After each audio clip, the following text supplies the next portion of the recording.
तर नमस्कार मित्रांनो, तर आम्ही आलो आज राजीव गांधी वन्यजीव आणि प्राणी संग्रहालय कात्रजला. तर इथे खूपच असे भारी भारी प्राणी आहेत. वाघ, सिंह, बेंगॉल टायगर, अस्वल, सर्वच प्रकारचे असे जंगली प्राणी आणि पाळीव प्राणी खूपच असे आहेत. इथे खूप लहान मुलांच्या सहली येतात. खूप जण आज सॅटर्डे असल्यामुळे खूपच गर्दी होती. सर्वच जण म्हणजे फॅमिलीसह अनेक कपल्ससुद्धा इथे फिरायला येतात. खूप असे सुंदर ठिकाण आहे कात्रजमध्ये. तर आज सर्वच प्राणी पाहून खूपच मजा आली.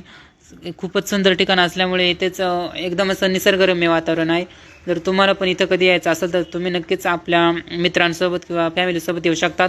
तर इथं फक्त एंट्री फी 60 रुपये आहे आणि पुण्यातील सर्वात सुप्रसिद्ध ठिकाण आहे. तुम्ही नक्कीच आवर्जून या ठिकाणाला भेट द्या. खूपच असे भारी भारी प्राणी तुम्हाला पाहायला भेटतील. व्हिडिओ आवडल्यास लाईक शेअर कमेंट नक्की करा.